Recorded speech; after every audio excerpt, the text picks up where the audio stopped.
ये मेरे पिताजी। तो बड़े होने के बाद में तो वो धोती कुर्ता और ये सब पहनने लगे, मगर जब वो काम सीख रहे थे बर्मा के ट्रेवलिंग के अंदर आना जाना होता था तो ये मेरे। और इसी के साथ के अंदर ये जो इतनी जो सामूहिक फ़ोटोएँ हैं, इसके अंदर मेरे पिताजी के पापा जिन्होंने मेरे पिताजी को अडॉप्ट किया, वो इस संग्रह के अंदर यहाँ मौजूद है, जो कि उस टाइम वो मेरे हिसाब से फ़ोटो को देखते हुए लगता है कि वो शायद 20-25 साल के मेरे दादा साहब रहे होंगे। तो ये मेरे लिए तो धरोहर हो गई, ये दस्तावेज हो गए मेरे लेगेसी के, कि ये मेरे दादा, ये मेरे पिताजी, ये छोटे दादाजी, ये बड़े दादाजी। तो इस तरीके से क्या है कि मेरे को थोड़ा सा सेंटिमेंटल वैल्यू मेरे जीवन के अंदर ज़्यादा है। ये हमारी पैदाइशी हवेली है जहाँ पे हम सब भाइयों का जन्म हुआ, और जिसको हम लाल हाथी वालों की हवेली कहते हैं। तो यहाँ पे पहले कोई नीम का पेड़ था या कुछ भी था, ये सब हट गया और मेरे दादा साहब ने ये ज़मीन खरीद के ये बनाया। तो ये एक ये फ्लोर था, एक ये फ्लोर था, इसके ऊपर छत थी। तो ये अभी भी यूं का यूं कायम है। इसके ऊपर एक फ्लोर और मेरे पापा ने चढ़ा दिया उनकी बड़ी बेटी की शादी के अंदर। तो ये मेरे पापा हैं ये वाले, और ये मेरे दादा साहब हैं, और ये मेरे पिताजी की शादी की तस्वीर होनी चाहिए, क्यों इसमें ये कंठा वंठा पहना हुआ है और रवाना होने की तैयारी हो रही है। ये देखिए आप, ये जो गैरेज है इनके अंदर ये पहिए दिख रहे हैं आपको, ये पहियों से क्या है कि नगीनों को काटा जाता था और बनाया जाता था। तो इस साइड में कारीगर बैठ रहे हैं, इधर ये कर रहे हैं। तो ये हमारा मैन्युफैक्चरिंग सेंटर था, और ये दीवारें लाल हाथी के मंदिर की हैं। जब तक आयुष्य रहेगा, जब तक सांस में सांस रहेगी, तो इस हवेली को कोई भी नहीं भूल पाएगा, क्योंकि सबका जन्म स्थल ये है और यहाँ से ग्रो करके आगे आज गए हैं। तो ये हमारे लिए तो ये मंदिर समझो, तीर्थ समझो, कुछ भी समझो, और ये हमारी जो जन्म की ओरनाल है वो भी यहीं स्थित है। ये देखिए आप, ये बर्मा की तस्वीर है और ये मेरे पिताजी हैं। वैसे तो वो हमेशा खादी के धोती कुर्ता टोपी पहनते रहे, मगर जब वो छोटे थे और बिज़नेस में खूब आना जाना करना करते थे, तो ये उनका सूटेड बूटेड और ये बो वगैरह भी लगा रखी है। ये मेरे पापा हैं। ये मेरी बर्मा की दुकान है, ये हमारे लिए बहुत इम्पोर्टेंट है। के श्रीमल घीसी लाल कोठारी, KG कोठारी, जो पूरे अभी मैं सोचता हूँ 140 करोड़ आदमियों के अंदर हम लोगों का हीरे के व्यापार के अंदर इन बच्चों ने काम को इतना बढ़ाया, जिसकी नींव मेरे बड़े भाई साहब ने डाली, पापा ने डाली, दादा साहब ने डाली। वो आज इतना बड़ा वट वृक्ष हो गया। पहले सुभागमल इंद्रचंद कोठारी के नाम से होता था, फिर अब अलग से बिजनेस हो गया। तो केसरीमल दादा साहब और घीसीलाल जी मेरे पिताजी, और ज्वेलर्स डायमंड मर्चेंट, और ये बर्मा की दुकान है मुगल स्ट्रीट की। और यहाँ पे देखिए, ये एक मेरे पिताजी बैठे हुए हैं, पगड़ी लगाए हुए हैं और गले में ये कंठा पहने हुए हैं। ये हमारी तिजोरी है, ये कोई लिखने के हैं मुनीम साहब वगैरह। तो ये देखो आप, कितना मतलब भावपूर्ण चीज़ है। ये हमारी कर्मभूमि थी पिताजी की, जो उन्होंने यहाँ से स्टार्ट करके पूरे परिवार को पालन पोषण भी किया, शादी ब्याह भी दिए और संपत्ति भी इकट्ठी करी, जो कि आज वो 1 रुपये से 100 रुपया करने में हमको बड़ी सहूलियत रही। और उससे ज़्यादा तो उन्होंने जो प्रतिष्ठा और जो रुतबा दिया फैमिली को, वो रुपयों से कहीं ज़्यादा था। कहीं भी केसीमल घीसीलाल कोठारी का आप नाम बोलोगे तो किसी को भी कोई संकोच नहीं है कुछ व्यापार की करने का, मगर सब समय के अनुकूल ही था। उस टाइम इतना सा अनुकूल था तो उतना ही व्यापार होता था। अभी लाखों करोड़ों में हो गया, पहले हज़ारों में होता था, और शायद उसके पहले कभी सैकड़ों में भी हुआ हो तो कोई मालूम नहीं। मगर ये हमारी बहुत पुरानी दुकान है बर्मा की, कि ये उस ज़माने का लेटर है जब पिताजी ने कभी जयपुर लिखा था। तो अभी इसके अंदर ये लिख रखा है सौभागमल इंद्रचंद। सौभागमल मेरे मजले दादा साहब, इंदरमल जी दादा साहब मेरे छोटे दादा साहब। अरे एक ये फर्म हुआ करती थी, ज्वेलर्स एंड कमीशन एजेंट, और ये रंगून लगा हुआ है। तो ऐसे पत्राचार उस समय से मेरे पापा अपने काका साहब लोगों को लिख के, ये जो लेटर है ये मेरे पिताजी का हाथ का लिखा हुआ है, और इसमें लिख रखा है सौभाग्यमल इंद्रचंद। ये है 2/10/37, ये कोई 37 के ज़माने की है। अगर ये मेरे पिताजी की राइटिंग है, और इस साइड के अंदर उन्होंने संबोधन लिखा है, जय श्री परमेश्वर साहब। फिर ये लिखा है यहाँ पे, पूज्य काकोसा यानी काका साहब अंकल श्री इंदरमल जी कोठारी को सेवा में घीसीलाल जो मेरे पिताजी हैं को मुजरा बंचाव से, यानी मुजरा मतलब प्रणाम मालूम हुए। चिट्ठी आपकी मिली, रुपये 5,000 की ड्राफ्ट की लिखाई है, सो ठीक है। मगर ये मेरे पिताजी की राइटिंग है, और मेरे सेंटिमेंट्स ऐसे हैं कि जैसे कि भाई ये मेरे परिवार की धरोहर हो गई, मेरे लिए, मेरे बच्चों के लिए, आगे मेरे पोते पोतियों के लिए। मेरे पोते पोती बोलने से कोठारी परिवार, मेरा मतलब मैं प्रकाशन कोठारी नहीं, मेरा परिवार। ये देखिए, देखो देखो आप, कितनी महत्वपूर्ण फोटो है। क्या लिखा है, diamond merchant and commission agent, और ये बर्मीज में लिखा हुआ है। तो ये मेरे दादा साहब यहाँ बैठे हुए हैं, और ये मैं नहीं जानता, ये परिवारजन के बच्चे होंगे, मैं इनको नहीं जानता। मैं मेरे दादा साहब को जानता हूँ कि ये मेरे दादा साहब हैं। ये एक ऐसा कोई समूह पिक्चर है, तो या तो कोई साधु संतों की कोई गोष्ठी हुई है। हाँ हाँ, देखो देखो देखो, यहाँ पे देखो, ये जो भगवान महावीर स्वामी है ये दिगंबर में है, और यहाँ पे कोई मंदिर का सम्मेलन है। उस सम्मेलन के अंदर सब जने गए थे, तो उसके अंदर ये मेरे दादा साहब हैं।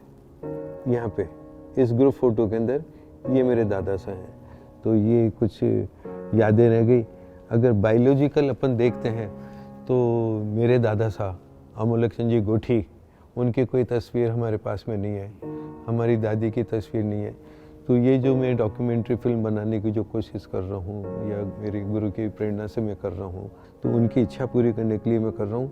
तो ये मेरे लिए भविष्य के अंदर शायद हो सकता है कि मेरी पीढ़ी के लिए वरदान साबित हो कि भाई हमारे दादा साहब कि भी दादा साहब की बातें करने वाला कोई शख्स है जो ये सब बता रहा है। तो ये मेरे केसी मल जी साहब दादा साहब हुए।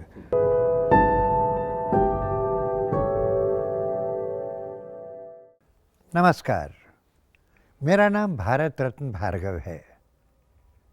आज हम प्रकाश चंद जी कोठारी साहब के निवास स्थान कोठारीगढ़ भांकरोटा में बैठे हुए हैं, और मेरा सौभाग्य है कि प्रकाश चंद जी मेरे साथ हैं। प्रणाम। वैसे तो मैं आपका शिष्य हूँ, और आपने मेरे को इतने गौर से देखा है, करा है, तो बहुत कुछ सी प्रेरणाएँ, बहुत सी चीज़ें आपसे भी सीखी, समाज से भी सीखी, परिवार से भी सीखी। तो जो भी आप मेरे से पूछेंगे, बताएंगे, या जो आप तो मैं उसको सहज रूप के अंदर आपको निवेदन करूँगा। कई बार मेरे मन में आया आता है, ये कैसा रहस्य है कि जो इतना सफल व्यापारी है, जीवन में इतनी प्रगति करने वाला है आर्थिक दृष्टि से, वो धार्मिक और आध्यात्मिक दृष्टि से भी इतना संपन्न है। मैं इस बारे में क्या अर्ज करूं, मुझे तो मेरी कुछ खूबियां नज़र ही नहीं आती है। अगर जो कुछ भी खूबी है या लोग बाग जिसको असेस कर रहे हैं या मूल्यांकन कर रहे हैं, वो मेरी तो नहीं है, वो तो मेरे को विरासत में मिली है। और जिस चीज़ को विरासत में मिले उस पे मैं इतराऊँ, ये मेरा स्वभाव नहीं। मेरे बाप दादों के संस्कार, मेरे परिवार के संस्कार, मैं बड़े भाइयों से लेके भाभीयों और बच्चों के साथ में परिवार में बड़ा हूँ, समाज में बड़ा हुआ हूँ। तो जो मैंने बड़ों को देखा उसको अनुकरण हृदय से करने की कोशिश करी। और व्यापारिक सफलता तो मेरे को लगी नहीं। मैंने तो मेरे भाइयों के निर्देश को माना, उनको सुना और उसको प्राणपण से करने की कोशिश करी। उसके ही रिजल्ट से सब लोग मेरे को सफल मानते हैं। बाकी मेरी खुद की उपलब्धि तो नगण्य है। जो कुछ भी है वो मेरे पूर्व जन्म के संस्कारों से अर्जित, माता पिता के आशीर्वाद, समाज का सहयोग, सबका भ्रातृत्व भाव, उनकी वजह से ही मेरे को लगता है कि मैं बहुत अपना जीवन संतोष में जी रहा हूँ। जो मेरे पास है वो बहुत पर्याप्त है, और मैं और दिन पे दिन आगे और क्या अच्छा करता रहूँ। अब मैं 70 वर्ष का हो चुका हूँ, मेरे काल बहुत कम रहा है, तो मैं चाहता हूँ कि और जीवन के अंदर क्या बढ़िया कर सकता हूँ। तो मेरे मन में एकदम यही विचार आते रहते हैं कि मेरी वजह से किसी को दुख नहीं पहुँचे और मैं अपना जीवन शांतिपूर्ण तरीके से जी लूँ। आपने कहा कि आपने विरासत से बहुत सारी चीज़ें सीखी हैं, ग्रहण की हैं। आपके दादाजी साहब और उनके भी पिताजी यानी आपके परदादाजी साहब के संबंध में अगर कुछ आपको स्मृति हाँ, कुछ यादें हों, कुछ आपने सुना हो तो बताएं।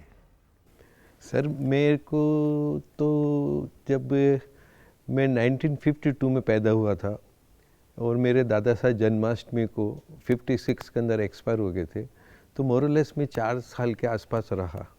तो उनका जो फेस वगैरह है वो थोड़ा थोड़ा याद है, धुंधली धुंधली यादें से हैं। बाकी उनके जीवन ने उन्होंने कैसे जिया, क्या जिया, ये मैंने मेरे पिताजी से, मेरे बड़े भाइयों से और समाज के वरिष्ठ लोगों से मैंने सुना जी कि केसरीमल जी कोठारी ऐसे थे, ऐसे धार्मिक थे, 12 व्रत रखते थे और जैनिज्म पे उनका पूरा विश्वास था।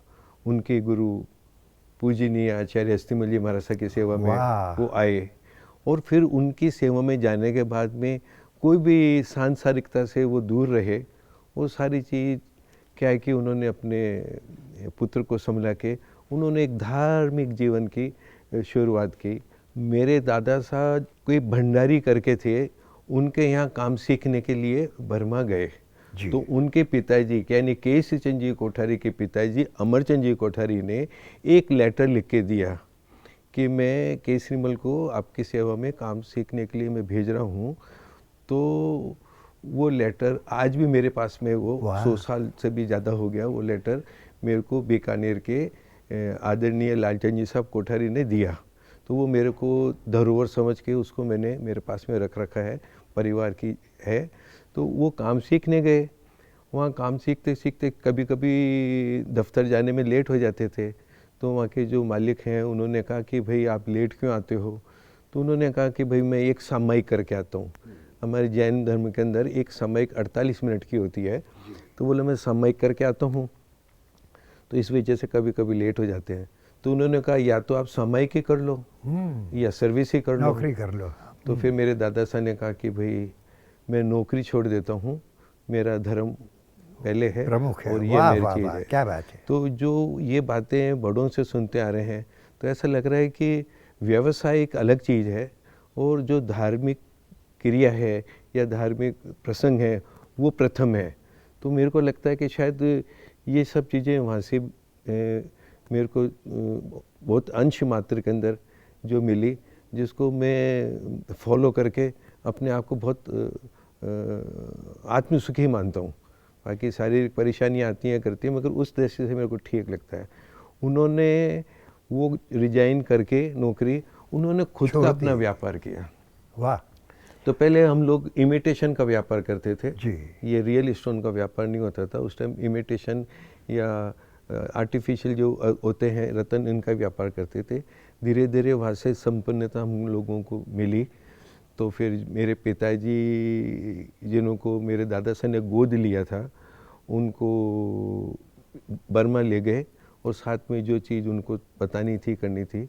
फिर उसके बाद के अंदर जो व्यापारिक प्रोग्रेस हुई वो मेरे हिसाब से इस परिवार के अंदर वो नींव थी परिवार को आर्थिक रूप से उत्थान करने की। धर्म से तो आप जैन धर्म के अवलंबी हैं। ये जो कोठारी शब्द है, अरे सर ये मैं बताना ही भूल गया आपको। कोई बात अर्ज यूँ थी कि मेरे दादा साहब जोधपुर से पधारे थे जी। ऐसे दादा साहब केसरीमल जी साहब जोधपुर रहा करते थे, गोंदियों के मोहल्ले के अंदर। वहाँ से यहाँ पे सर्विस के लिए पधारे थे।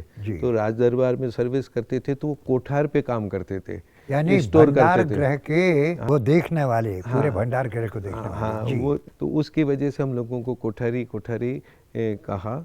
और फिर यहाँ भी उनका जो प्रकृति में होता है कि भाई मेरे को सर्विस नहीं करनी, न तो बर्मा में करी न जयपुर एजाइनेस के करी, जी। उन्होंने फिर अपना ओन बिजनेस जो चालू किया, तो उसके बाद के अंदर ये सब उपलब्धियाँ हुई। बर्मा से वापस अपने देश में रंगून में थे शायद वो, आपने बताया हाँ था एक बिल्कुल बार। बिल्कुल बिल्कुल। फिर वो भारत कब और कैसे आए? दादा साहब ने जब पिताजी को काम हैंड ओवर कर दिया कि बेटा अब मैं व्यापार से निवृत्त होना चाहता हूँ, अब तुम बड़े हो गए हो, तुम इस जवाबदारी को संभालो, तो फिर मेरे दादा साहब आ गए। सन का मुझे पता नहीं कि वो कब पधारे, मगर जब भी पापा मैच्योर हो गए और वो अच्छे से करने लगे तो उन्होंने फिर व्यापार के तरफ इतना ध्यान नहीं दिया और बेटे के ऊपर ही कहा कि बेटा अब तेरे को ही आगे करना है। तो मेरा तो क्या बोलूँ, मेरा तो जन्म भी नहीं हुआ था, कुछ भी मालूम नहीं मेरे को, मगर ये मुझे ज़रूर मालूम है जब भी मैं बड़ा हुआ, मेरे पिताजी बहुत ट्रैवलिंग करते थे, पूरा साउथ में सब जगह जाना आना करना करते थे। उन्होंने बहुत कड़ी मेहनत के साथ के अंदर हमको ये विरासत के रूप में उन्होंने प्रदान किया। ये आज़ादी से पहले की बात है जहाँ तक मेरा ख्याल हाँ है। बिल्कुल बिल्कुल। उसके बाद आपके भाई बहन, पिताजी साहब के बारे में तो बताया ही आपने, आपके भाई बहन, कितने भाई बहन थे? एक्चुअली में तो मेरे दादा साहब ने 3 शादियाँ की थी। जी। संयोगवश कुछ भी इशू नहीं हो पाए हुए तो वो समय से पहले ही निकल गए। आखिरी में एक बच्चा हुआ जिसके पैरालाइज था। वो पैरालाइज होने की वजह से दादा साहब का बहुत चीज़ों में रस नहीं था, सांसारिक चीज़ों में, तो उनके लिए उन्होंने मेरे पिताजी को रखा था कि बेटा तू भाई की सेवा करेगा कराएगा तो जीवन सफलता में रहेगा और अच्छा भी रहेगा। वो जो मेरे एसस्थ ताऊजी थे, उन्होंने कहा कि दादा साहब को कि पापा मैं तो समय से ज़्यादा रह नहीं पाऊँगा, ये बच्चा मेरी इतनी सेवा कर रहा है तो आप इसको गोद ले लेना। वाह। तो पिताजी की जो सेवा भावना थी और जो देश निष्ठा से वो भाई के साथ रहते थे, तो उन्होंने उनको गोद ले लिया। फिर गोद लेने के बाद में हम सब भाई बहन मिलके भी जो एक पिता की सेवा करनी चाहिए थी वो शायद हम नहीं कर पाए, जो मेरे पिताजी ने अकेले ने अपने पिताजी की सेवा करी। वैसे हम 3 बहनें हैं और 6 भाई हैं। जी। तो सबसे बड़ी मेरी बहन है, उसके कंटिन्यूसली हम 6 भाई हैं, फिर एक मेरी छोटी बहन है और एक उससे और छोटी बहन है, ऐसे 6 भाई और 3 बहनें हैं। आप अपने भाइयों के बारे में ज़रा कुछ हमें विस्तार से बताएं। अरे साहब कितना विस्तार से बताऊंगा, पूरी ज़िंदगी भी मैं अगर बोलूँगा तो मेरे भाइयों के लिए कम है। वो अपने व्यापारिक क्षेत्र के अंदर जी। और सामाजिक क्षेत्र में बहुत अग्रगण्य है।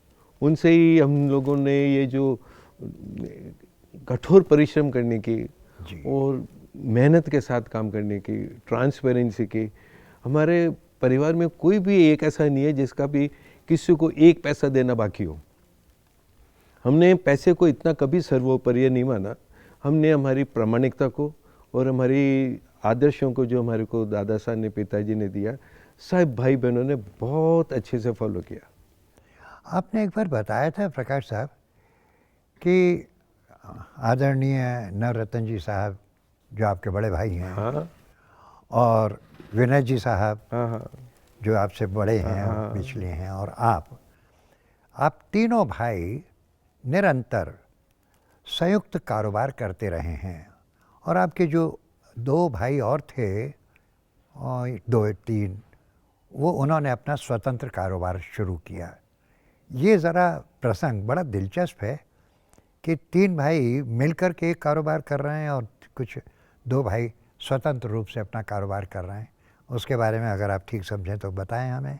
न समझने की तो कोई बात ही नहीं है, पारिवारिक बात हो रही है और एक गुरु शिष्य आपसरी में कोई वार्तालाप कर रहे हैं तो संकोच किस बात का। तो जो मेरे बड़े भाई साहब हैं जो हांगकांग विरासते थे पहले, अभी वो नहीं रहे संजोग से, तो वो पापा की मौजूदगी के अंदर ही अलहदा हो गए थे कि भाई मेरे को अलग से एक व्यापार करना कराना है। तो उसके बाद में जो उनसे छोटे भाई थे नवोतन जी कोठारी, जो मेरे बहुत आदरणीय है। आप उनका जिक्र करने के साथ भावुक हो जाते हैं। इससे पता पड़ता है कि आपके मन में उनके प्रति कितना आदर है, कितनी श्रद्धा है। आपने पिता तुल्य उनको माना है और अनेक प्रसंगों में मुझे बताया है कि उन्होंने आपके व्यक्तित्व में कितना ज़बरदस्त योगदान दिया है। अगर आप सही माने तो मैं 23 साढ़े 23 साल के अंदर ही मैं पापा को देख पाया। मेरी शादी के बाद कोई 6 महीने पापा रहे, तो उसके बाद में मेरे भाई ने संभाला और उन्होंने अपने पापा को ये आश्वासन दिया कि पापा आप निश्चिंत रहो जी, आप मन से शरीर को प्राण को सहजता से, आपके बाद सब भाइयों को मैं संभालूंगा। तो नवोतन जी के हम 4 छोटे भाई थे, 5वें नवोतन जी हुए, 6ठे मेरे बड़े भाई साहब हुए। तो हम चारों भाई, मतलब हम 5 भाइयों को हम इकट्ठा काम किया।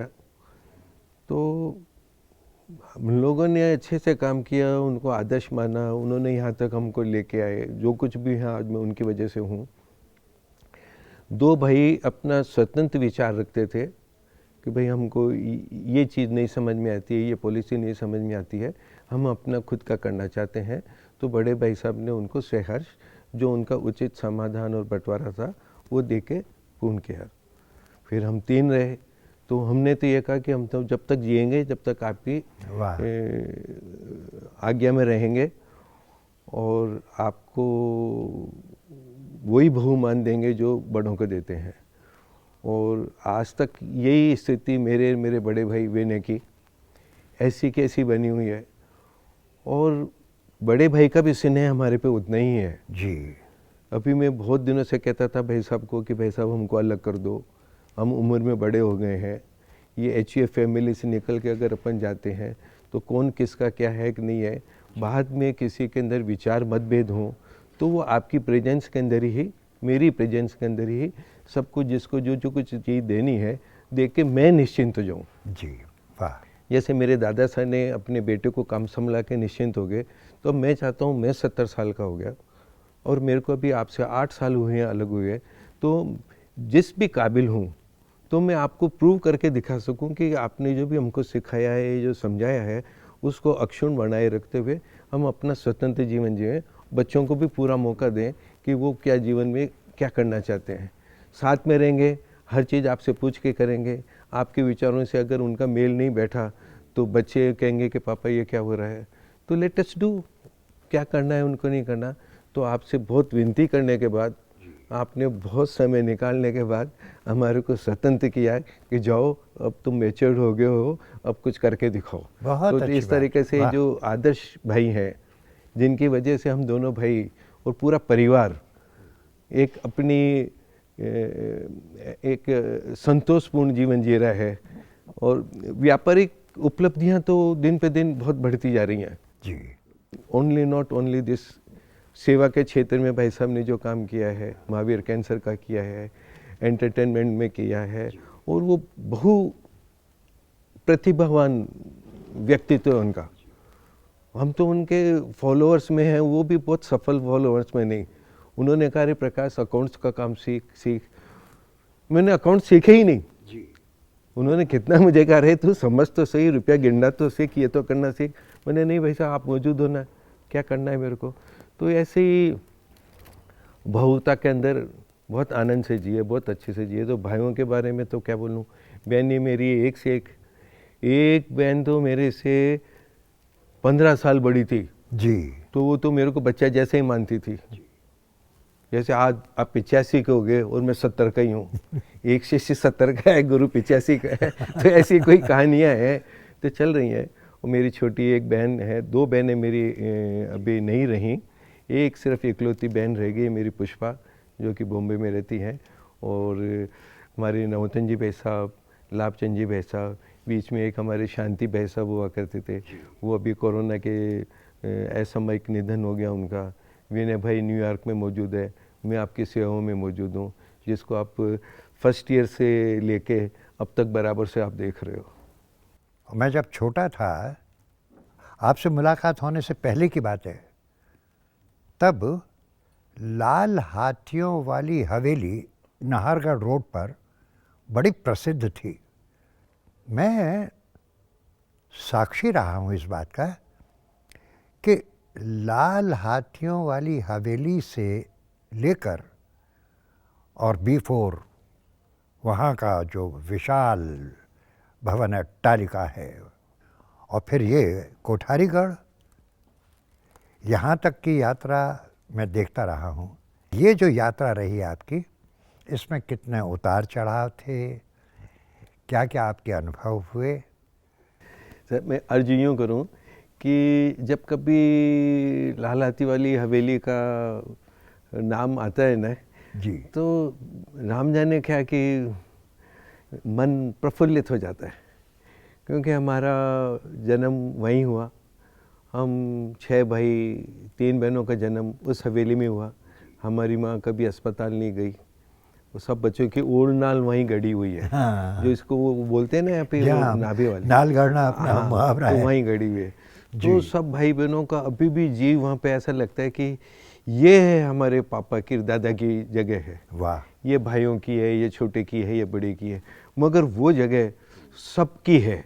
जी, तो उसमें एक वो जो एक बचपन जो गुजरा, और सर मैं तो क्या बोलूँ, मैं पैदा होने के बाद में मेरे बाजू में जो लाल हाथी थे, जहाँ 2 लाल हाथी लगे हुए हैं, उन लाल हाथी पे हम छोटे छोटे बच्चे थे, 5 साल के रहे होंगे, 6 साल के रहे होंगे, तो उन हाथियों पे हम बैठते थे। वाह। एक तरफ सामने मेरा दोस्त बैठता और हम उसको यूं यूं करते कराते। तो वो जो बचपन की जो यादें हैं, तो हवेली आज भी हम लोग सब भाई बहन बेटियां सब संक्रांति पे जो जयपुर में होता है छत तो पर वहाँ पतंग उड़ाना उड़ाने जाते हैं। तो मैं घर से जानता हूँ, वाह। मालपुआ है, दाल की पकौड़ी है, फीनी है, पतंग है, चरखी है। अभी भी 50 साल का भाई आता है या 70 का भी आता है तो भी पतंग तो उड़ाता है। वो पतंग क्रेज खत्म नहीं हुआ। सामूहिक स्वर में वो काटा वो काटा और जी हाँ। लूटने का मजा कोई दूसरा ही होता हाँ है। जी हाँ। लूट का मजा ही जरा दूसरा आता है। तो वो सब मैं एंजॉय करता हूँ। जी। और हवेली हमारी खानदानी हवेली है, मेरे दादा साहब ने निर्माण कराया, तो उस time first floor second floor ही था। फिर मेरी बहन की शादी हुई, जो सबसे बड़ी बहन है मेरी, उनकी शादी के बाद मेरे पिताजी ने 3rd फ्लोर क्रिएट करा। तो इस तरीके से उसका निर्माण हुआ और उसी में हम, और ऊपर से लेकर छोटे तक भाइयों की सब शादियां यहाँ से ही संपन्न हुई। फिर उसके बाद के अंदर धीरे धीरे आउटर एरिया में जाने लगे, कुछ शहर की व्यस्तता की वजह से, कुछ मानसिकता बदलने से वो घर हवेली के रूप में, यादगार के रूप में जी रह गया, और बाकी सब बाहर देश विदेशों में चले गए। तो इस तरीके से रहा।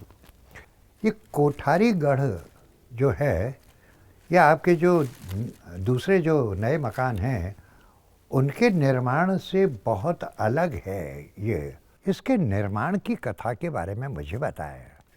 निर्माण का तो कैसे कहूँ सर, अगर मैं हवेली से आके हम लोग जो पहले जयपुर में कमानी हाउस हुआ करता था जी, तो मेरे बड़े भाई साहब ने परिवार ने खरीद लिया था। तो उसमें मैं 10-15 साल उसमें रहा। फिर मेरे को लगा धीरे धीरे कि अपना भी एक घर बन जाए, तो जब अलग शामिल होंगे तो एक जगह सबका इकट्ठा होकर रह पाना प्रैक्टिकल नहीं रह पाएगा, तो क्यों नहीं एक अपना अलग से घर बना लें, कर लें। तो उसके अंदर फिर लगा, तो मैंने बड़े भाई साहब से बोला कि भाई साहब मेरे को यहाँ थोड़ा कंफर्टेबल नहीं लग रहा है, तो मैं कुछ नया घर बना लूँ, कर लूँ। बोले हाँ हाँ क्या दिक्कत है बेटा, तेरे को जो ऐसा अच्छा लगे वैसा कर लो। तो मैंने जगह कौन सी लूँ, बोले जो तेरे को पसंद है ऐसे ले ले। तो जगह दिखाई करी, तो मेरे एक मित्र हैं रवि गुप्ता, प्रोफेशनल आर्किटेक्ट हैं, बहुत सीनियर आर्किटेक्ट हैं, और उनको ऐसी चीज़ों का, फोर्ट कार इन सब का बड़ा उनको लगाव है। उनके पापा भी चीफ इंजीनियर PWD रहे, सबसे बड़े पोस्ट पर रहे। तो उनको भी विरासत में ये सब चीज़ें मिली। कई जगह उन्होंने रिस्टोर किया, तो उन्होंने ये सब इनकॉर्पोरेट यहाँ कर दिया।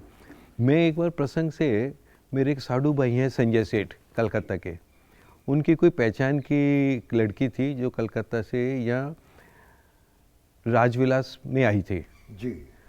तो बोले कि आप राजविलास जाओ और देखो, मैं ललिता को बोल देता हूँ। उस बच्ची का नाम सेल्स गर्ल थी, ललिता को बोला। हम राजविलास गए, देखा, अरे ये पुराने स्टाइल का मकान या होटल आज भी बन सकता है। ऐसा मन में एक विचार आया। तो मैंने रवि गुप्ता से बात करी, बोले मैंने इसमें राजविलास में काम किया हुआ है, मैं ऐसा बना सकता हूँ। तो मैंने उनसे कहा कि भैया अगर ऐसा बना सकते हो तो क्या इसका आप एक मेरे को मॉडल बनवा के दे सकते हो? जी। तो कोई अलवर का आदमी था जिसने मेरे को ये मॉडल बना के दिया। मॉडल को देखा, मैं बहुत प्रभावित हो गया और मन में लगा कि ये मेरा ड्रीम पूरा होने को जा रहा है। ये मॉडल मेरे बड़े भाई नवतंजी भाई साहब को दिखाया, तो उन्होंने कहा, अरे प्रकाश, तू इतना बड़ा घर संभालेगा कैसे, सफाई कैसे करेगा यार, मैंने तो कभी ऐसा काम करा नहीं, क्योंकि मैं तो उनकी छत्र छाया में रहा, तो मुझे मौका ही नहीं मिला, मैंने कुछ किया ही नहीं। उन्होंने जैसा रखा बहुत आनंद से रहा। बोला बहुत बड़ा है ये तो। फिर मेरे को जज गया कि यही मुझे बनाना है। उनसे जमके के लिए पूछा, तो मुझे जो पसंद आया सो ले लो। तो मैं आर्किटेक्ट को यहाँ पे लाया, मैंने उनको महापुरा दिखाया, ये दिखाया, वो दिखाया। फिर अंदर लेके आया। रवि गुप्ता को ऐसा लगा कि जैसे हमीनस्त हमीनस्त हमीनस्त, यहीं बनाना है, यहीं बनाना है, यहीं बनाना है। तो मैंने, यार वो मेन रोड पे क्यों नहीं बना लेते हो? अरे बोले मेन रोड पे सारा ट्रक का पोल्यूशन और आवाज़ें आपको परेशान करेगी, यू शुड कम इनसाइड। मेरे उनकी बात समझ में आ गई और उन्होंने मेरे को ये मॉडल बना के दिया। उस मॉडल के बाद के अंदर मेरे एक परम मित्र, मेरे बड़े भाई समान कुशल जी बढ़ेर, उन्होंने इसकी नींव हमारे सब भाइयों ने मिलकर रखी 25 मार्च 1999 को, और मेरे को 3 साढ़े 3 साल इसको बनाने में लग गए।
पापा के बारे में क्या बोलो, एक बड़ों के प्रति रिस्पेक्ट करना, फैमिली को वैल्यू करना। कोशिश करता हूँ थोड़ी थोड़ी उनसे उनकी क्वालिटीज़ को इम्बाइब कर सकूँ। जितना कर पाता हूँ करता हूँ, नहीं करता हूँ नहीं कर पाता।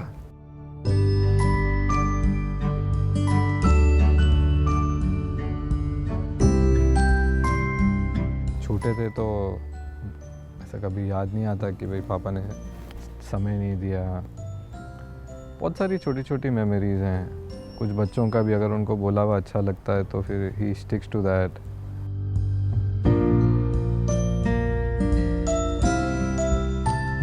पापा's got a very good eye to pick things, ढूंढने में कि भाई इसकी वैल्यू है।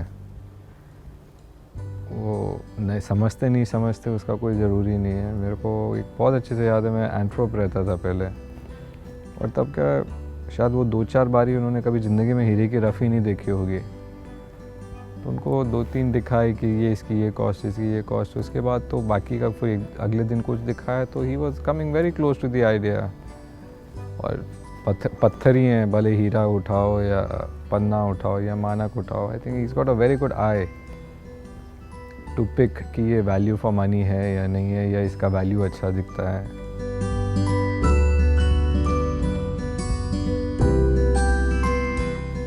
बचपन से सुनते आ रहा हूँ कि वो बोलते हैं कि मैं मेरा कभी घर बनाऊँगा तो किला बनाऊँगा, किला बनाऊँगा, किला बनाऊँगा। फिर कुछ प्रसंग ऐसे हुए, कुछ लोगों से ऐसा मिलना हुआ उनका, तो उनको साथ मिल गया, तो ये चीज़ खड़ी हो गई।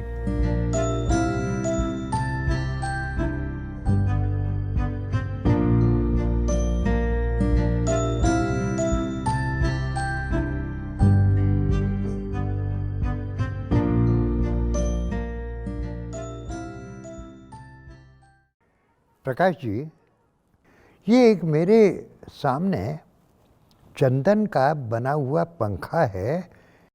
इस तरह के पंखों पे मोर होता नहीं है सामान्यतः, और ये चंदन की लकड़ी है।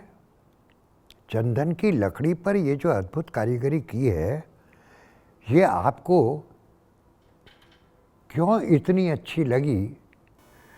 मैं जब सुबोधय स्कूल में पढ़ता था तो वहाँ पे एक ड्राइंग का भी पीरियड आया करता था जी। और वो कभी कभी हमको बोलते थे हार्ट शेप बनाओ, बैंगन बनाओ या कोई सीधा करो। तो मुझ जैसे विद्यार्थियों को सीधी लाइन खींचने में भी असुविधा होती थी और मैं सही नहीं खींच पाता था। तो जिस कारीगर ने ये इतनी प्यारी चीज़ इतनी मेहनत से बनाई और सब हैंडमेड है, हाँ। ये कोई मशीनों का उपयोग नहीं है जी। इसमें भी इतनी बारीकी से काम करना, तो एक तरीक़े से उस कला के प्रति आकर्षित होने का ही कारण हो सकता है कि यार मैं एक लाइन नहीं खींच सकता हूँ और ये आर्टिजन इतना बढ़िया काम करता है, क्यों नहीं इसको मैं संग्रह में रखूँ। अब मैं ये वीणा देख रहा हूँ, हाँ ये चंदन की वीणा है। हाँ हाँ सामान्यतः वीणा इस तरह की नहीं होती। ये वीणा के आधार पर जो कलाकार है उसकी कल्पना लाजवाब कल्पना है, और कला की दृष्टि से इसमें जो सौंदर्य है, आपका सौंदर्य बोध है, सुंदरता देखना, कला की चीज़ें तो बहुत होती हैं। ये मेरे को देखते ही मन में ऐसी भागी, इतनी भागी कि मैंने उससे प्राइस में भी कोई नेगोशिएशन नहीं किया। क्यों ऐसी चीज़ का नेगोशिएशन करके उसको कम दाम देना, वो मेरे को सुहाया नहीं। और ये जो लोग कलाकार लोग हैं वो ऐसी स्थिति में नहीं है कि उनके पास कोई मर्सिडीज गाड़ी में घूमते हो जी। ये आर्टिजन लोग बहुत सामान्य दृष्टि से करते हैं और उसके अंदर अपने पूरी बुद्धि का, अपनी मेहनत का इसमें इनपुट डालते हैं, तो ये ऐसी चीज़ें बनती है। ये उनका दिमाग का क्रिएशन है, मेरा क्या लेना देना। ये मोरों को बैठाना, गणेश जी की स्थापना करना, ये इसका बनाना, इसके पीछे देखो तो आप कितना सुंदर, मतलब यहाँ अगर गणेश जी महाराज विराजमान है तो उस पर ऊपर लक्ष्मी जी विराजमान है। जी हाँ, जी हाँ। मतलब ये तो उस कारीगर की भावनाओं का खेल है कि उसको क्या चीज़ बना के देनी है। मेरा तो इतना सा काम है कि आँख को अच्छी लगी और ले आया, मैं कोई समझता थोड़ी इन सब चीज़ों के अंदर।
अच्छा, अब मेरे दिमाग में जिज्ञासाएं उठ रही हैं। ये जो गढ़ का वास्तुशिल्प है, इसके निर्माण के पीछे वो गढ़ वाली भावना आपके दिमाग में कैसे आई? मेरे को तो क्या लगता है साहब कि मैं बचपन से मेरी हवेली में रहा, तो मेरे घर के पास में नाहरगढ़ का किला था। जी हाँ। तो हम पतंग उड़ाते थे। हाँ। तो सामने नाहरगढ़ का किला दिखता था, सीधे देखते थे तो हमको सिटी पैलेस दिखता था। जी। और बहुसा के मुख से जानानी ड्योढ़ी, सिटी पैलेस, इनकी वृतांत सुनते हुए आए थे। तो कहीं ना कहीं कोई मन के अंदर रह गया, मगर इसका सारा क्रेडिट तो अगर मैं देखूं तो राजविलास को जाता है।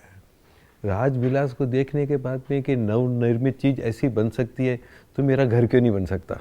वाह। और मैं तो कोई समझता नहीं था, मैंने तो मेरे घर में सफ़ेदी नहीं करवाई। वहाँ देखने के बाद ऐसा लगा, फिर संजोग से रवि गुप्ता मिल गया, उसने बोला मैं ये कर सकता हूँ। तो इस जैसे कि मैंने आपको पहले बताया, बड़े भाई साहब का भी बताया, और बन गया तो अच्छा लगता है। उसमें सबसे जो अच्छी बात लगती है वो मेरा स्वाध्याय भवन लगता है। यहाँ मेरे साधु संत आते हैं, करते हैं, रहते हैं।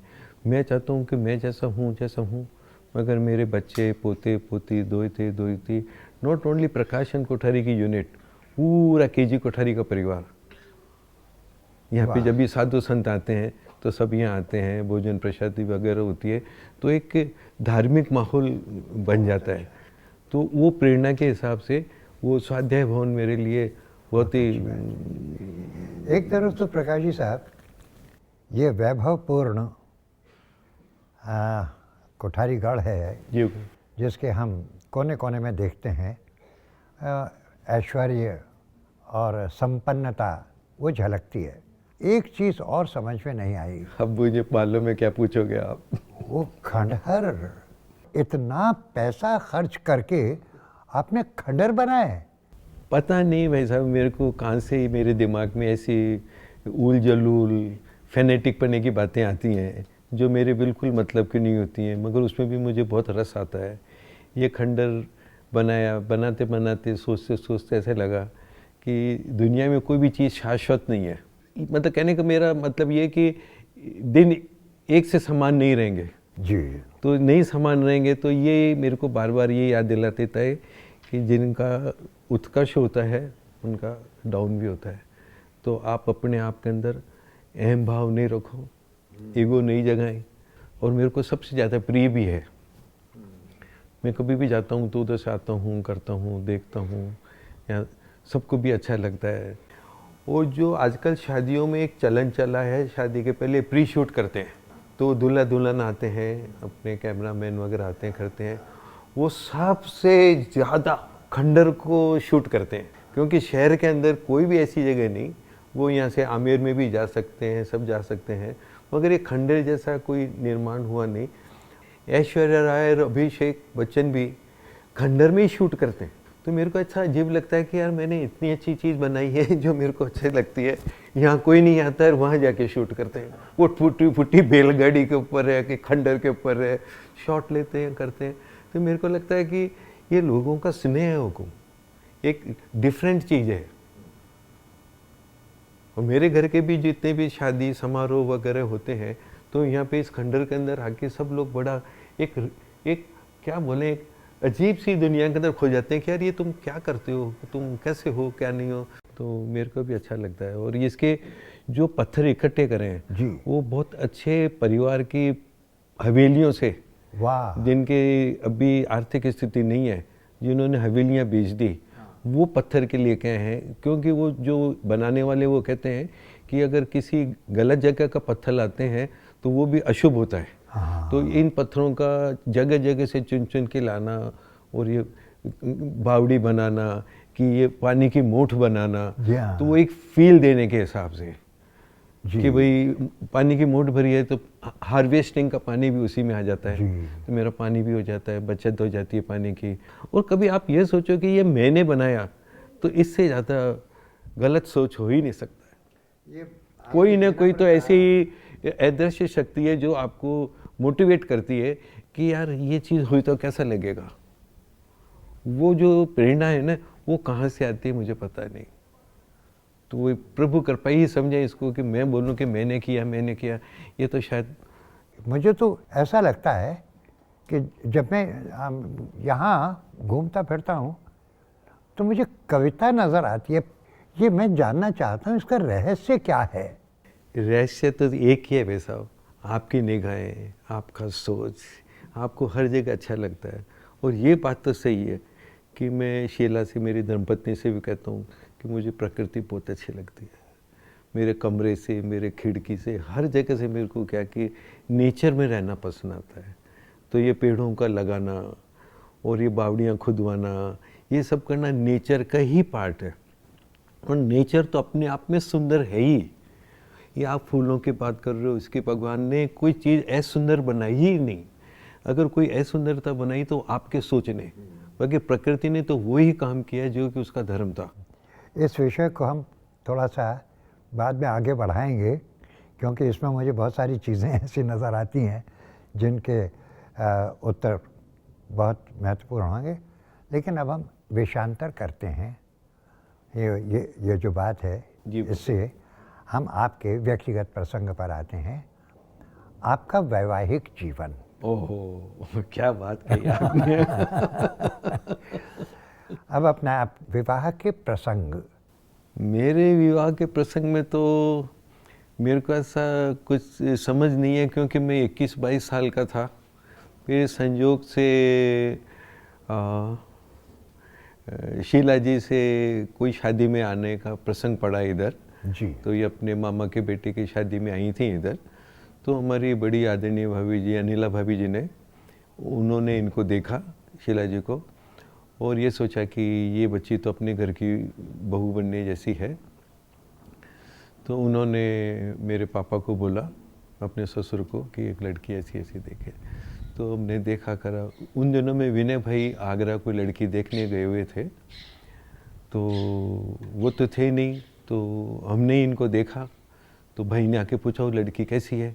मैंने भाई अब तक जो लड़कियां देखी उनमें से ये सुंदर है। अच्छी बात है। तो ये लड़की विनय भाई साहब के लिए प्रस्ताव था, क्योंकि वही लड़कियां देख रहे थे, वही कर रहे थे। मगर मेरे ससुर साहब ने कहा कि मेरे को छोटा अच्छा लगता है, तो आप पसंद करेंगे क्या। तो मेरे पिताजी ने पूछा मेरी माँ को, बोला अपने को क्या दिक्कत है, लड़की अच्छी है तो छोटे के लिए रख, बड़ा का फिर वो उधर हो जाएगा। तो ये, और इसके बाद में मैंने कोई दूसरी लड़की देखी ही नहीं। इनको भी इसलिए तो नहीं देखा था, मगर ये पहली और आखिरी। मगर जोग संजोग जो होता है वही काम आता है। तो शादी के पहले, विनय भाई की शादी से पहले जाता हूँ, 48 साल मेरी शादी को हो गए, और 2-3 साल हमारा, तो लगभग हम लोग 50 साल से एक दूसरे से परिचित हैं। तो आपने बताया जैसे संयोग शीला भाभी साहब का, लेकिन मैं उनके स्वभाव, उनके विचार, उसको देख कर के मुझे लगता है कि शायद उनके विचारों का प्रभाव आपके व्यक्तित्व पर पड़ा है। विचारों की दृष्टि से मैं कह सकता हूँ, हम लोग कंवारेपन में मिले थे, करे थे। तो मैंने इनसे पूछा था कि आपको ज़िंदगी में क्या चीज़ पसंद नहीं है। हाँ, बताएं आप। मैं टॉपिक चेंज कर दूं, आप भावुक हो रहे हैं। इन्होंने कहा कि मेरे को झूठ बोलना पसंद नहीं है। बहुत अच्छा। और मैं तो झूठा ही जीवन जी रहा था। मैं स्कूल से भाग जाता, पिक्चरें देखने जाता, क्यों मेरी लाइफ स्टाइल है पिक्चर, मुझे पिक्चरें बहुत अच्छी लगती हैं। स्कूल से भाग के पिक्चर देखता, और भी बहुत ऐसे अजीब अजीब से काम, जुआ खेलने का काम था तो जुआ भी खेलता, ताश खेलता, पतंग लड़ाता तो उस पर दाव लड़ा देता। तो जुआरी प्रकृति मेरी मूल रही है। मैं शुरू से पैसा कमाने में इनमें रहा। मगर इन्होंने बोला कि मुझे झूठ बोलना पसंद नहीं है, तो मैं तो एकदम ऐसा हो गया कि बिना झूठ के कैसे ज़िंदगी चलेगी। वाह। मगर फिर धीरे धीरे मेरे वो मन के अंदर ऐसा आया कि मेरे को कोई झूठ बुलाए तो मुझसे बोला नहीं जाता। क्या बात है, वाह वाह। और मैं मेरे परिवार में इस बात के लिए स्पष्ट हूँ कि ये नालायक झूठ तो नहीं बोलेगा, ये कड़क बोल देगा, क्रोध से बोल देगा, मगर झूठ नहीं बोलेगा। अगर इसको याद है तो सही बात बोलेगा, नहीं तो नहीं बोलेगा। तो ये सोचता हूँ कि ये शीला जी की वजह से मेरे को झूठ नहीं बोलने का प्रसंग मेरे अच्छी जीवन में बात पड़ा। अब जो शीला जी के गुणों की आप बात करोगे आप, तो ये कोई डिफरेंट ही चीज़ है जो इतने क्रोधी पति को भी इस तरीके से सामंजस्य करके रखे और पूरी लाइफ में एक बार भी सामने जवाब नहीं देना। हाँ हाँ, यानी तू मैं हमारी हुई ही नहीं। हमने गुस्सा किया, हमने क्रोध किया, ये कमरे में जाके रोई करी कराई, जो भी करना था करा, मगर कभी ये आके जवाब नहीं दिया। वाह वाह तो वाह। अच्छा, आप शीला भाभी साहब के प्रसंग में आप भावुक हो जाते हैं। नहीं, एक्चुअली में क्या कि जो एक गुणों के प्रति आदर होना चाहिए ना, ये भले शीला हो या और कोई हो, मैं गुणों की अनुमोदना की बात कर रहा हूँ कि हस्बैंड वाइफ के अंदर जो होती है वो हम लोगों में कभी नहीं हुआ। गुस्सा मैंने बहुत किया है, इन्होंने बहुत सहन किया, और मैं घर का सबसे छोटा बच्चा था, तो कई ऐसे प्रसंग पड़ते थे कि उनको गुस्सा नहीं उतार पाता था, तो अब वो एहसास हुआ कि मैंने कितना इनको ढंग से रखना चाहिए था, वो मैंने नहीं रख पाया। मगर अब मैं पूर्ण रूप से समर्पित हूँ और उसको सुधारने में लगा हूँ कि भाई क्या इनको जो पसंद है वो अब मैं और करूँ, मगर अभी भी बहुत बाकी है। वाह वाह वाह। इनकी कोई डिजायर नहीं रहती है कि कोई जेरो बनाओ कि ये बनाओ ये बनाओ, छोटी मोटी रहती है, तो उसको मैं कोशिश करता हूँ कि वो मेरे पैशन में भी आ जाती है, तो वो मैं कर लेता हूँ। जो मेरे पैशन में नहीं आती है उसको मैं अभी तक भी नहीं कर पा रहा हूँ। प्रकाश जी साहब, आपने शीला भाभी साहब के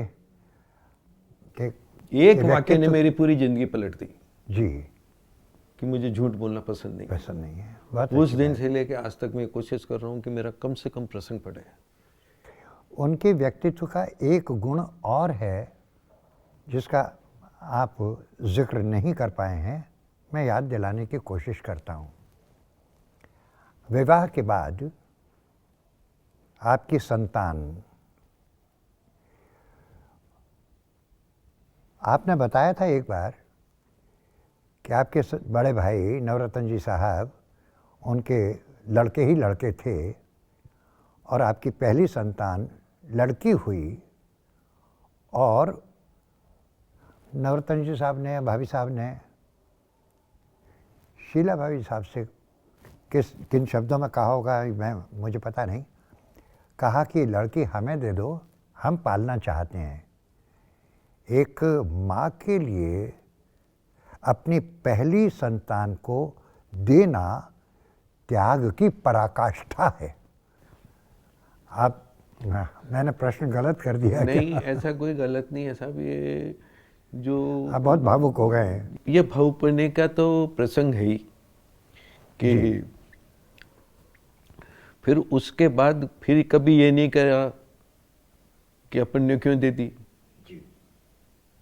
कभी मन में ऐसा विचार ही नहीं आया। यही तो त्याग की भावना है। और कभी इन्होंने ना नहीं किया कि मैं नहीं दे पाऊंगी या नहीं कर पाऊंगी। एक्चुअली में मेरे को भाभी को लड़की चाहिए थी, तो 2 लड़के हो चुके थे।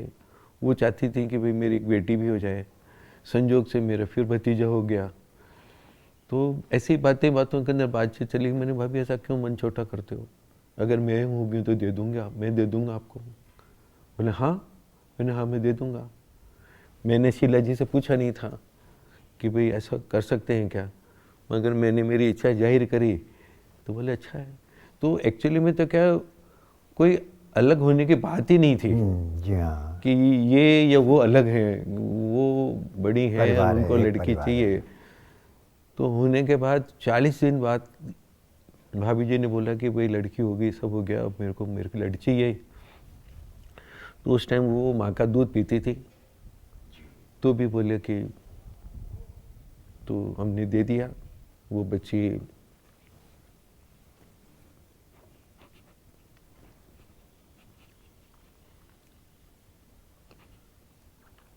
अच्छा, फिर एक बात बताएं, मैंने देखा है अपनी आँखों से आपके परिवार के बड़े बड़े जो उत्सव हैं, फंक्शंस हैं, वहाँ पर आपकी जिस अपनी पुत्री को गोद दे दिया, विवाह हो गया, सब कुछ है। आज भी इतने मधुर और इतने अच्छे संबंध हैं, ये बड़ा देख करके बड़ा अच्छा लगता है, बहुत ही अच्छा लगता है। मेरे को मेरी शिल्पा से ही नहीं, मेरी जितनी भी भाइयों की बच्चियों से उतने ही प्रेम है। वो अब मैं उसको भतीजे के रूप में देखता हूँ, मैं उसको समता नहीं मानता। वो बड़े भाई से की बेटी है, बायोलॉजिकल हम पापा हैं, मगर जो मेरी भाभी ने और भाइयों ने, तो ये कोई सोच ही नहीं सकता कि अडॉप्टेड बेबी है। वाह। चाचा चाची बोलती है, उसके दिमाग में कोई कंफ्यूजन नहीं है। She knows everything, but still उसको ये मालूम है कि मैं पापा की बेटी हूँ, ये मेरे चाचा हैं। क्योंकि अगर मैं कंफ्यूज हो जाऊंगा कि मेरी बेटी है, मेरी छोटी सी बच्ची कंफ्यूज हो जाएगी। I don't want. वो उन्हीं की है, उन्हीं के पास रहती है। भगवान श्री कृष्ण का जन्म देवकी के घर में हुआ, और पाला किन्ने? यशोदा। वो यशोदा मैया ने उसका संस्कारित किया, पल्लवित किया। तो वो मेरी भाभी उस बच्चे की यशोदा मैया है। बहुत अच्छी बात कही आपने, वाह वाह वाह। पता नहीं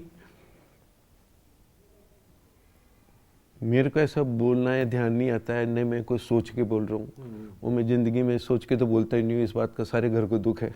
हाँ। जो मन में आते हो बक देता है, बोल देता है, तो उनके मन में है कि ये, हाँ मैं कह देता हूँ, मगर वो कई बार इतनी कटु प्रसंग पड़ जाते हैं कि इतना स्पष्ट बोलना भी ठीक नहीं। सो मेरी बेसिक कमी है, कमजोर व्यक्तित्व है मेरा, तो मैं गुस्सा जल्दी खा जाता हूँ, मेरे बोलने में तलखी आ जाती है। मैं बहुत आत्मचिंतन करके देखता हूँ कि ये कमियाँ मेरी सुधर जाएं तो मेरे आगे का जीवन और सुंदर बन सकता है। जी, अब शिल्पा जी के बारे में बात हुई, अब चंदन भैया और समता बिटिया के बारे में। ऐसे तो हर कोई माँ बाप अपने बेटों पे गर्व करता है, अपनी संतानों पे गर्व करता है, मगर चंदन जो मेरे में कमियां हैं वो उसमें इतनी नहीं है। वो बहुत मैच्योर्ड और संजीदा है। पेशेंस उसको उसकी विरासत में उसकी माँ से मिला है।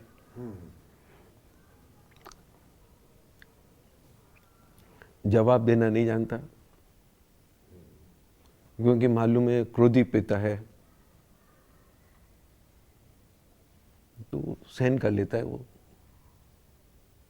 उसके घर में से बच्चे वगैरह सब अच्छे हैं, बड़े। मैं कह रहा था कि ये 27 दिसंबर 2003 में इसकी शादी हुई। हमारे घर के अंदर प्यारी सी बहू रानी आई।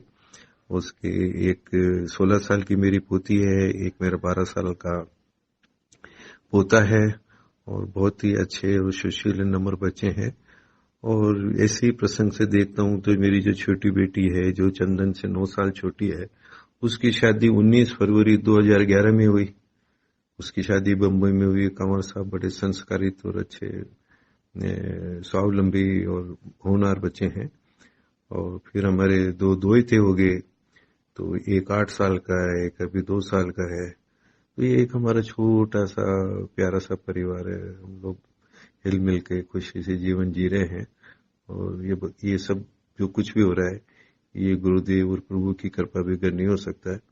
जब कभी भी कोई चीज की कोई बात होती है तो हमेशा यही ध्यान आता है कि कुछ बड़ों के आशीर्वाद से ही ये सब चीजें संपन्न हो रही हैं, अदरवाइज तो कोई एंड ही नहीं है तकलीफों का। But I am so happy, my family so well, and भगवान का बहुत बहुत धन्यवाद।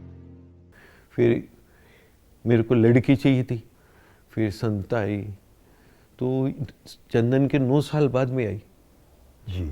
तो चंदन इसको अपनी छोटी बहन नहीं मान के तो बेटी जैसा सलूक करता है। वाह वाह। समता का विजन अच्छा है, जैसा नाम है वैसे थोड़े बहुत इसमें गुण भी हैं। और ये हुई तो मैंने कहा भी क्या नाम रखेंगे इसका, तो शीला ने कहा समता। ओह माय गॉड, इतना प्यारा नाम, लड़की। ऐसे तो हम वीतराग प्रभु महावीर को मानते हैं, मगर मेरे को शिव जी बहुत प्रिय है। तो शिव जी को मैं विनती करता रहता है कि यार बाबा एक लड़की तो दे यार, सबकी इच्छा पूरी करता है बाबा, हमारे में क्या कर रखा है। तो एक लड़की हो गई, एक लड़का एक लड़की, परिवार कंप्लीट है।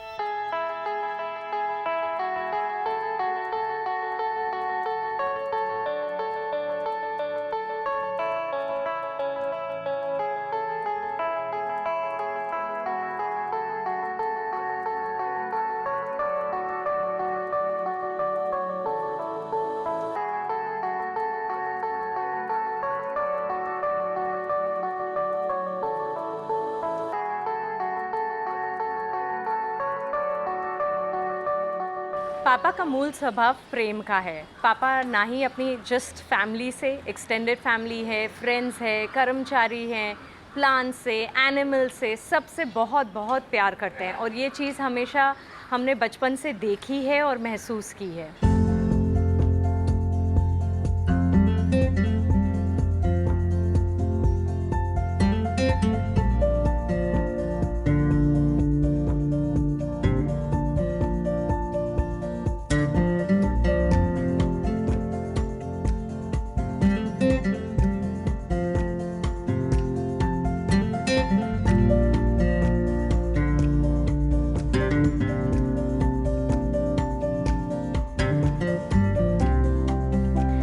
पापा का हमेशा मानना है कि बड़ों के साथ टाइम स्पेंड करना बहुत ज़रूरी है और we should do our best कि हम कभी उनकी ब्लेसिंग्स लेने का कोई मौका छोड़े नहीं और उनके साथ अच्छे से टाइम स्पेंड करें।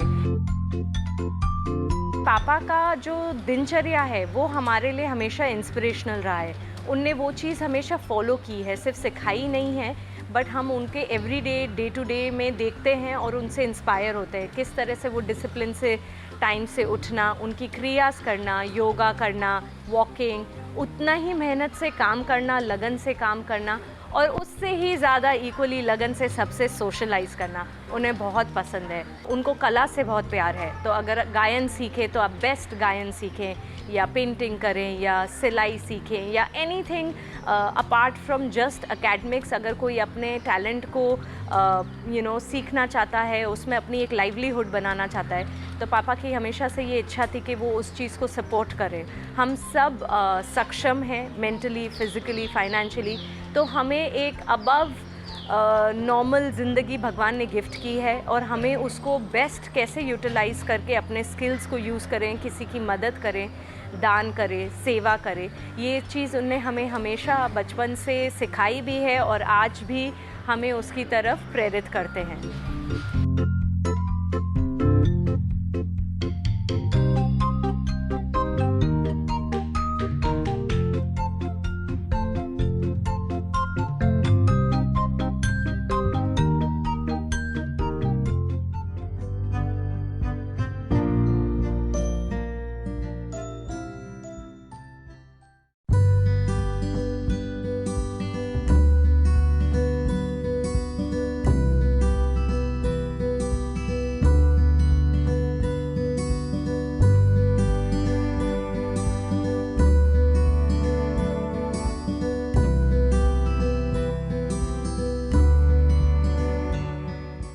प्रकाश जी साहब, अपन ये हरियाली के बीच में खड़े हैं यहाँ, और मैं देखता हूँ कि प्रकृति से आपको असीम प्यार है।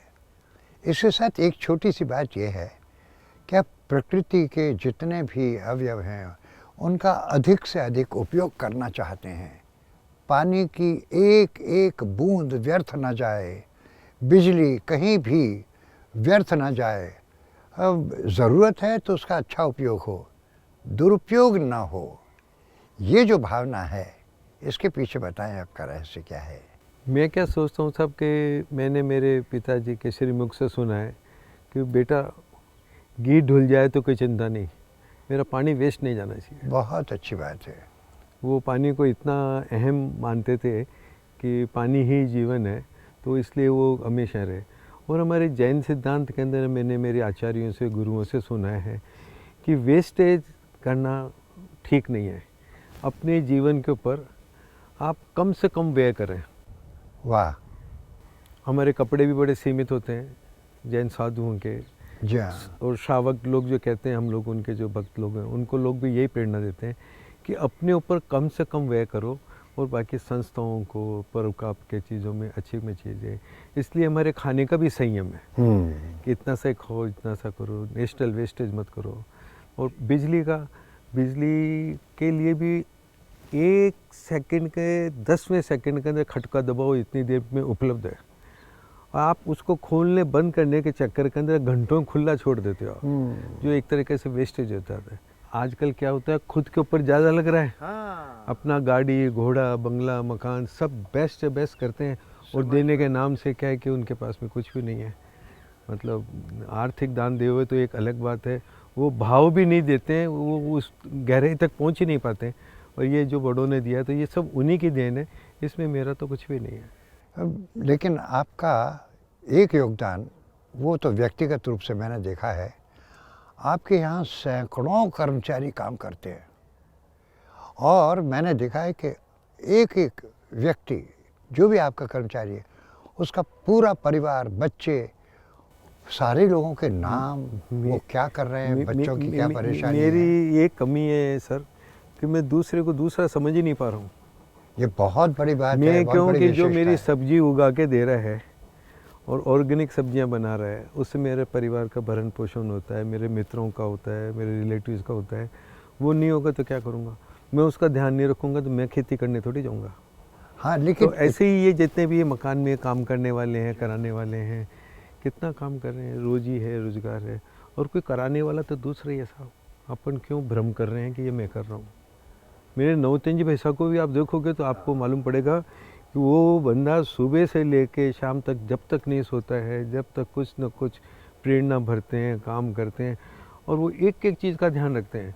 वो अपनी हर गाय को जानते हैं, कितना दूध दे रही है, कितना नहीं दे रही है, कितना महावीर कैंसर में आ रहा है। ये बहुत सी चीज़ मेरे पिताजी से, क्योंकि पिताजी भी रोज़ सुबह उठ के अपनी गायों के सिर पे हाथ फेरना, उनको जानना, देखना, करना। और हमारे बचपन से गाय, भैंस, दूध, गाड़ी, घोड़े, बग्गियाँ सब थी वैसा। वो सब हमने देखा और उनको ध्यान देते हुए देखा बड़ों को, तो वो वहाँ से ही वो चीज़ अडॉप्ट कर ली। तो अभी भी मैं मेरी गायों को जाके देखता हूँ, मेरी सब्जियों को जाके देखता हूँ, इधर घूमते फिरते देखता हूँ। यहाँ पे 8-8, 9-9 फुट के सांप हैं, कई बार दिख जाते हैं, मगर उनको कोई सताता नहीं है, कोई परेशान नहीं करता है। उन्होंने आज तक किसी को काटा नहीं। इतने सारे के मोर हैं, अरे मोर आ गया, रुको भाई, हॉर्न मत दो, इसको डांस करने दो, इसको धीरे धीरे जाने दो, नहीं कि उसको हॉर्न दबा के उसको भगाएं या उसको डराएं। ये नीयत नहीं रही। बचपन में जो गलतियां हुई, हम बंदर हमारे हवेली में आ जाते थे तो बहुत हमको परेशान करते थे, तो हम उनकी पिटाई भी लगा देते थे। बिल्ली हमारा दूध पी जाती थी तो उसकी भी पिटाई लगा देते थे कमरे में बंद करके। मगर अब ये लगता है कि ये सब हमारे अज्ञानता में हुआ। अब हमको किसी को सताने का या कुछ करने का मन नहीं करता है। कि महावीर कैंसर हॉस्पिटल जहाँ जयपुर में है, उसकी सारे देश में बड़ी प्रतिष्ठा है। मैंने स्वयं देखा है, सैकड़ों रोगी प्रतिदिन आते हैं और इतना स्टाफ है, अच्छे से अच्छे डॉक्टर्स, ऑपरेशन करने वाले, दवा दारू करने वाले, वो सब हैं। उसके संचालन, उस सबसे पहले तो उसकी स्थापना का विचार, फिर उसके संचालन आदि के बारे में बात करता है। मैं ऐसा मेरे को ध्यान में है कि ये विद्या विनोद जी काला ने स्टार्ट किया था, क्योंकि यहाँ रामलीला मैदान के अंदर एक अस्पताल की स्थापना हुई। क्योंकि विद्या विनोद जी काला खुद क्या है कि कैंसर के पेशेंट थे, और भैरव सिंह जी शेखावत के एक भाई को भी कैंसर था, तो उन्होंने कहा कैंसर अस्पताल का अपन करते हैं। तो बोले ज़मीन, बोले मैं दे दूँगा, तो बोले पैसा मैं इकट्ठा कर लेता हूँ। तो ऐसा करके उन्होंने कुछ काम चालू किया। फिर आर्थिक समृद्धि नहीं आ पाई, तो किसी ने सजेस्ट किया मेरे कंवर साहब ने, नरेंद्र बाबू कर्नावट ने, कि भाई साहब ये प्रोजेक्ट इसलिए रुक रहा है, तो इसको अपन अगर ले लेते हैं तो अपन सेवा के काम से जुड़ जाएंगे। तो उन्होंने कहा भाई मेरे माता पिता का नाम लगाऊंगा मैं, तो केजी कोठारी। तो किसी भाई ने या किसी ने कहा कि साहब केजी कोठारी का नाम भगवान महावीर से बड़ा नहीं है, भगवान महावीर कैंसर अस्पताल नाम रखिए और मैनेज बाय केजी कोठारी। वो मेरे भाई साहब को बात अच्छी लगी कि भाई किसी भी तरीके से अपन सेवा के काम से जुड़ रहे हैं, और उन्होंने 5 करोड़ रुपए का चेक, एक ही चेक भैरव सिंह जी साहब शेखावत को अर्पित किया कि ये मेरी तरफ से कंट्रीब्यूशन है, और इस काम को फिर आगे करते रहे। फिर आगे कैसे इसकी कहाँ से पैसा आता रहा, करते रहा, वो मेरे बड़े भाई साहब ने मैनेज किया, और बहुत अच्छे से। तो ये हमारे परिवार का मेरे हिसाब से सबसे उत्कृष्ट और बढ़िया काम हुआ है, जबकि हमारा परिवार उस काम के लिए जुड़ा है, और उसमें स्पेशली मेरी भाभी और मेरे भाई, और अब मेरे बच्चे यानी नवोतन जी बेसा के बच्चे और बच्ची, सब लोग बहुएँ बच्चे सब इसमें इन्वॉल्व हो गए, और अपने मन तन से और धन से भी सेवा करते हैं। और बैंकें भी बहुत पैसा देती है जी, तो वो बैंकों का पैसा जिधर से आता है उधर से दे देते हैं। हमारा कंट्रीब्यूशन अभी भी जारी है आर्थिक रूप से, और सेवा का सारा कंट्रीब्यूशन एनआरके की फैमिली को ही जाता है। बहुत ही अच्छी और बात ये है। एक बहुत हमारे परिवार की उपलब्धि मानी जाएगी। जी हाँ। सारी उपलब्धियों से श्रेष्ठ उपलब्धि ये मैं मानता हूँ कि हम कहीं ना कहीं किसी न किसी रूप में जनता की सेवा में लग रहे हैं। बहुत ऐसा अच्छी ही प्रसंग जल महल में था, अगर कुछ जी हाँ। प्रासंगिक ऐसा हो गया कि वो फ्लोर पे नहीं आया पाया, नहीं तो वहाँ पे कम से कम 2000-3000 आदमियों को एम्प्लॉयमेंट मिलता, और जयपुर के टूरिस्ट सेंटर में से एक सेंटर ये भी बनता, मगर इत्तेफाक की बात है कि वो अभी तक नहीं हो पा रहा है। आपके परिवार ने इतना समाज के लिए, समाज के विभिन्न वर्गों के उत्थान के लिए, ख़ास तौर से जो निर्धन, बेसहारा या उपेक्षित वर्ग के लोग हैं, उनको जीवन में आगे बढ़ाने के लिए बहुत बड़ा काम अरे किया मैं है। आपको बताना भूल ही गया कि बड़े भाई साहब जो डायमंड का काम करते हैं, उसके अंदर हमारे जयपुर से सैकड़ों बच्चे विदेशों के अंदर काम करते हैं, और उन्होंने कम से कम 5000 स्टूडेंट हीरे के तैयार कर दिए, जो कि अपने पाँव पे खड़े हैं और काम सीख सीख के अपनी अपनी जगह जा रहे हैं। ये एक सामाजिक सेवा जिसको अपन बोलते हैं कि किसी आदमी को आत्मनिर्भर बनाने के लिए प्रयत्नशील होना, उसमें बड़े भाई साहब और बच्चों का बहुत योगदान है। बड़े भाई साहब का तो नाम यूँ लिया जाता है क्योंकि वो हेड ऑफ द फैमिली हैं। बाकी जो मेरे उनसे जो छोटे बच्चे हैं, उनके बच्चे हैं, हम भाई लोग भी हैं, सब इसी प्रयत्न में हैं कि किसी न किसी के हमारे काम से जुड़ने से वो हमारा विकास करके जाता है। खुद का विकास तो करता ही है, मगर हमारे को भी कुछ ना कुछ तो कंट्रीब्यूट करके जाता है। तो भाई साहब उसकी अहमियत को समझते हैं और वो मोटिवेट करते रहते हैं। अभी भी डायमंड की क्लासेस चलाते हैं, बच्चों को सिखाते हैं, सीख के डिप्लोमा लेते हैं, फिर वो सूरत है, बम्बई है, नवसारी है, यहाँ पे भी जाके खुद का भी काम करते हैं, हमारे एम्प्लॉय भी बन जाते हैं, और उसमें से और भी टैलेंटेड बच्चे होते हैं, वो देश विदेश की यात्रा भी कर लेते हैं।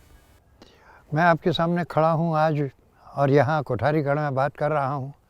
मुझे कहने में कतई संकोच नहीं है कि मैं इतने वर्षों से आपकी छत्र छाया में यहाँ एक संस्था चला रहा हूँ, नाट्यकुलम, जिसमें दृष्टिबाधित बच्चों को प्रश्रय दिया जाता है, और उससे उसकी सारी प्रेरणा, मूल विचार आपका था, जिसको मैंने क्रियान्वित करने की कोशिश की। सफलता विफलता बिल्कुल अलग बात है सर, आप तो लेकिन क्या मूल विचार आपका था। कि दिव्य दृष्टि वालों को करा रहे थे, मेरे को वो नहीं लग रहा था। तो मैं आपके वहाँ पे आया था जहाँ पे आप बच्चों को नाट्यकुलम की शिक्षा दे रहे थे। तो मैंने कहा था कि भाई साहब यहाँ नहीं करके आप यहाँ पधार जाइए। फिर यहाँ आने के बाद के अंदर जगह मेरे पास में पड़ी। मैंने बड़े भाई साहब से पूछा, बड़े भाई साहब मतलब मेरे नवतंजी भाई साहब, कि वैसा ऐसे ऐसे हैं अध्यापक के, मेरे गुरुजी रहे हुए हैं, तो उनको ये जगह दे दें क्या अपन पीछे वाली जगह। बोले यार क्या पूछना करता है, दे दो।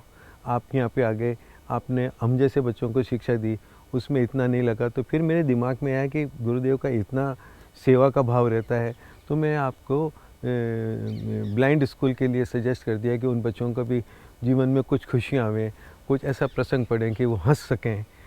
वो भले वो संगीत के माध्यम से हो या नाटक के माध्यम से हो या कहानी के माध्यम से हो। फिर वो आपने उस जिम्मे को उठाया। तो मैं ये सोचता हूँ कि आपका जो बरसों का जो रंगकर्मी का जो आपका वो ध्येय रहा है और इतने अच्छे कवि हो, तो आप साहित्य सेवा के अंदर आप जुड़ें और कुछ काम करें तो ठीक है। प्रकाश जी साहब, अंत में एक छोटी सी बात और। आपका अंत होता ही नहीं होता। एक के बाद एक बात आता रहता है। ये जो आर्थिक मदद और सहायता करने की बात है ना, हाँ, ये तो बहुत सारे लोग, बहुत सारी संस्थाएं करती हैं। मूल बात है भावना की। अगर अच्छी सच्चे में पूछो ना, आप मेरे मन की बात पूछो, तो ये सूर्य नारायण मेरे आँखों के सामने है। मैं मन से यह कहता हूँ कि ये सारे प्रोग्राम मेरे को कंट्रीब्यूट करने की या करने के लिए मेरे कुछ मन नहीं है। इसमें आपकी भावना थी कि एक डॉक्यूमेंट्री फिल्म में बनाऊँ, जिसमें मैं आपसे इंटरव्यू करूँ और पूछूँ कि आप मूल में आप हो क्या करना चाहते हो, क्या सोचते हो, ऐसा क्यों करते हो। ये जो सारे आपके जो सवाल हैं वो मेरे से संबंधित हैं कि भाई ये तुम करते क्या हो, तुम्हारे मूल में है क्या। तो आपने पूछा तो मैं ये सारी चीज़ें के लिए रेडी हो गया।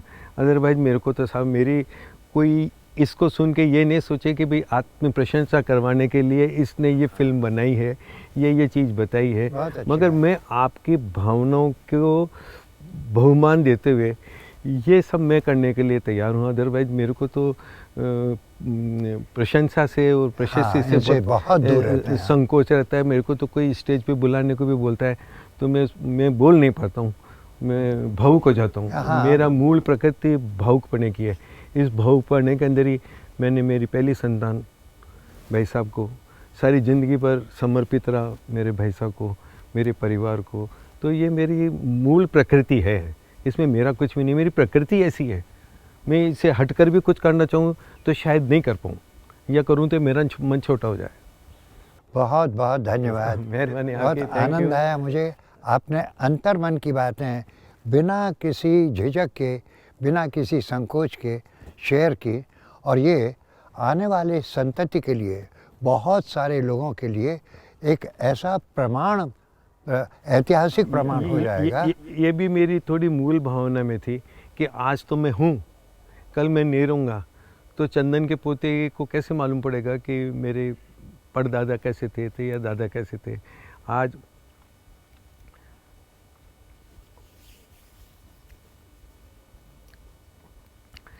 आज मैं अपने दादा को याद करना चाहता हूँ, अमोलक चंद साहब गोठी को, जो मेरे पापा के पापा थे। यहाँ तो आके गोद आए, मगर उनकी न तो कोई मेरे पास में तस्वीर है, न मेरी दादी की है। तो मेरे को ऐसा लगता है कि मेरे दादा सा कैसे लगते थे, नहीं लगते थे, उनकी जीवनी क्या थी, एक नई जीवनी थी।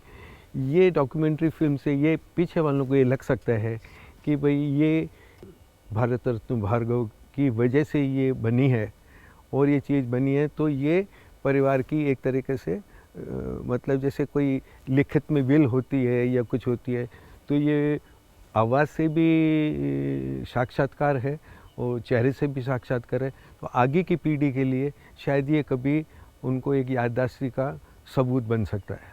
आपके परिवार में मैंने देखा है बहुत सारी ऐसी महत्वपूर्ण परिवार की चीज़ें इतनी महत्वपूर्ण हैं, जैसे आपके मुँह से निकला था एक बार। मैं आपसे बता रहा हूँ कि जैसे मेरे जो ड्राइंग रूम में है, उसमें मेरे दादा से के हाथों की बैंत पड़ी हुई है। जी हाँ। मेरे दादाजी के पिताजी ने लेटर लिखा केसरी मल जी के लिए रंगून कि इस बच्चे को मैं काम सीखने भेज रहा हूँ, वो वो मूल लेटर, प्रति। मेरे पिताजी के हाथ के लेटर जो अपने काकासाओं को लिखते रहे, जी हाँ। व्यापारिक समाचार करते रहे, मेरी नाना ने जो शादी में पलंग दिया था वो, और ये जो कुर्सी है ये मेरी दादी की कुर्सी है, तो उनको टीबी हो गई थी तो उनको अलग से रखते थे, तो इस कुर्सी पे बैठाते थे, करते थे।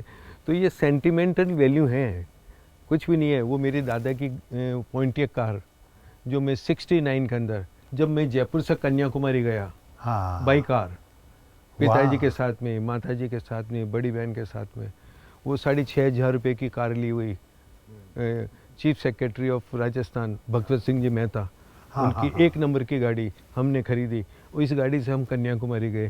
तो ये मेरी सेंटिमेंटल वैल्यू है मेरे परिवार के प्रति। हाँ, परिवार के और लोगों की भी है, मगर मुझे शौक है, मैं उनसे मांग के ले लेता हूँ बहुत अच्छी कि बात पाप है। भाई साहब मुझे ये चीज़ चाहिए, मुझे ये चीज़ चाहिए, तो बोले तू ले ले, तू ले ले ले ले। कभी उन्होंने ज़िंदगी में किसी चीज़ के लिए मना ही नहीं किया। उसका आपने संग्रह किया, संग्रह वो करके रख बहुत रखा है। महत्वपूर्ण है। हाँ। मैं चाहता हूँ वो ऐतिहासिक दस्तावेज है, उसको भी हम पूरी तरह से उसका दस्तावेज बना आने वाले अभी पीढ़ी। अपने को थोड़ा सा भी समय मिलेगा तो मैं उनकी तस्वीरें और ये चीज़ें जी देखेंगे, हाँ। तो मेरी आगे की पीढ़ी के लिए वो एक बहुमूल्य विरासत हो हाँ, जाएगी। हाँ। जय हो। आपने बहुत इतना बहुत टाइम नमस्कार दिया और बहुत बहुत और इतना धन्यवाद। मेरे को पूछ के मेरे को भावुक किया, उन सब के लिए धन्यवाद।